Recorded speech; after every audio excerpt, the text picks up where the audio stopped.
बिस्मिल्लाहिर्रहमानिर्रहीम, अस्सलाम वालेकुम। मेरा नाम ज़ैनब नैयर है और मैं पाकिस्तान सिंगल विंडो में बतौर स्टाफ बिजनेस एनालिस्ट काम कर रही हूँ। ट्रेड इनसाइट्स के आज के एपिसोड में आपको खुशामदीद। आज हम आपको बताएंगे कि OEMs किस तरीके से EDB के पास एनुअल रिकन्सिलिएशन PSW प्लेटफॉर्म के थ्रू फाइल कर सकते हैं। सबसे पहले रिन्यूअल फाइल करने के लिए PSW पोर्टल के ऊपर लॉगिन करेंगे। लॉगिन करने के बाद LPCO टैब पे क्लिक करेंगे। LPCO टैब से model registration import Kota issuance के टैब पे क्लिक करेंगे। क्लिक करने के बाद हमारे पास एक रिक्वेस्ट लिस्टिंग पेज विजिबल हो जाएगा जिस पे OEMs अपनी इनक्यूड रिक्वेस्ट्स, अप्रूव्ड रिक्वेस्ट्स और आर्काइव्ड रिक्वेस्ट्स देख सकते हैं। अप्रूव्ड रिक्वेस्ट्स पे क्लिक करके एक्शन फील्ड में रिक्वेस्ट के अगेंस्ट रेड कलर के आइकॉन के ऊपर क्लिक करेंगे। एक नई विंडो ओपन हो जाएगी जहां पे रिन्यूअल रिक्वेस्ट फाइल करने की प्रोविजन दी गई होगी। इस स्क्रीन के ऊपर OEMs को उनकी auto fetched application details, business registration details, quota dates, जो कोटा अप्रूव्ड था एज ऑफ 30 जून वो, रिक्वायर्ड डॉक्यूमेंट्स का सेक्शन और अपनी तमाम हिस्टोरिक रिक्वेस्ट्स की ट्रेल नजर आ रही होगी।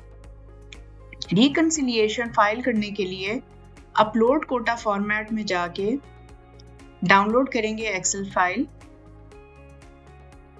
एक्सेल फाइल डाउनलोड करने के बाद उस एक्सेल फाइल को ओपन करेंगे।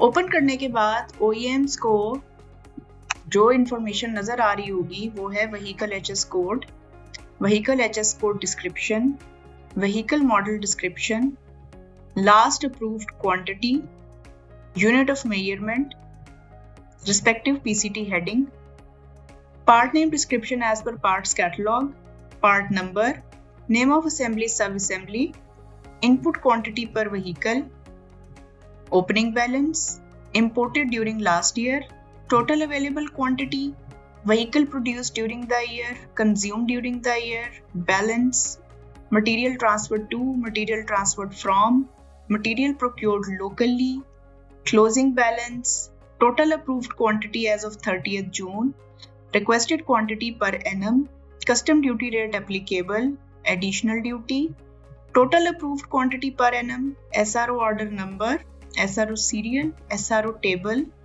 effective date, end date, remarks by OEM/vendor name, remarks for OEM by EDB, and quota। इस तमाम इंफॉर्मेशन से जो फील्ड्स OEM के लिए एडिटेबल हैं वो हैं ओपनिंग बैलेंस, जहां पे वो अपना गुज़श्ता साल का क्लोजिंग बैलेंस एंटर करेंगे। Imported during the last year का डेटा उनकी लास्ट ईयर की इंपोर्ट से फेच होके आ रहा होगा। टोटल अवेलेबल क्वांटिटी की फील्ड के अंदर डेटा ऐड होके आएगा, जितनी भी क्वांटिटी OEM अपने क्लोजिंग बैलेंस में, ओपनिंग बैलेंस में शो करेंगे, इंपोर्टेड ड्यूरिंग लास्ट ईयर में मौजूद होगी या फिर उनकी कंजम्पशन डिटेल्स होंगी, उस तमाम को ऐड करके उनकी टोटल अवेलेबल क्वांटिटी बन रही होगी। Vehicle produce during the year में OEMs अपना जितने भी व्हीकल्स उन्होंने ड्यूरिंग द ईयर प्रोड्यूस किए हैं अपने इंपोर्टेड आइटम से, उनकी क्वांटिटीज एंटर करेंगे। कंज्यूम ड्यूरिंग द ईयर की फील्ड के ऊपर फॉर्मूला अप्लाई हुआ होगा जो कि बनता है input quantity per vehicle multiply by vehicle produce during the year से। इन तमाम फील्ड्स का डेटा कैलकुलेट होके बैलेंस की फील्ड के अंदर ऑटोमेटिकली क्वांटिटी कैलकुलेट होकर आ जाएगी। Material transfer to and material transfer from optional fields हैं। मटेरियल ट्रांसफर टू की फील्ड में डेटा तब एंटर होगा या क्वांटिटी ऑफ आइटम तब एंटर होगी जब किसी और मॉडल का पार्ट रेलिवेंट मॉडल में ऐड किया जाएगा या यूज किया जाएगा, तो वहां पे उसकी क्वांटिटी मेंशन कर दी जाएगी।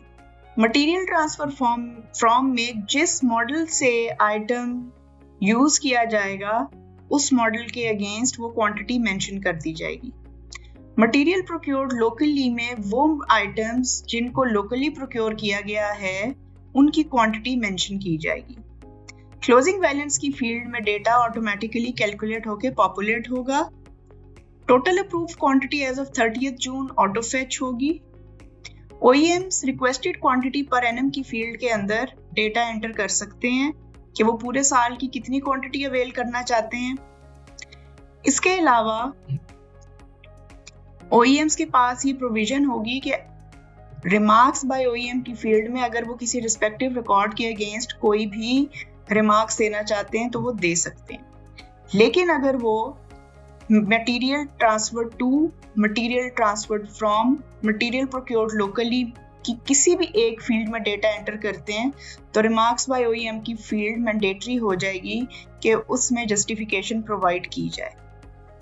ये तमाम इंफॉर्मेशन देने के बाद फाइल सेव की जाएगी और उस फाइल को अपलोड किया जाएगा। फाइल अपडेट करने के बाद अपलोड कोटा में दिए गए सिलेक्ट फाइल्स के बटन को क्लिक किया जाएगा।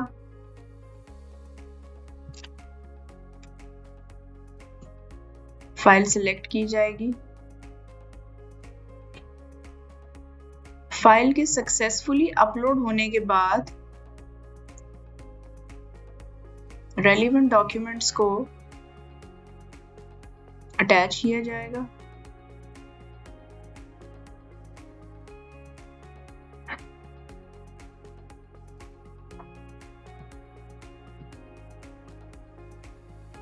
तमाम रिक्वायर्ड डॉक्यूमेंट्स अपलोड करने के बाद कमेंट्स दिए जाएंगे।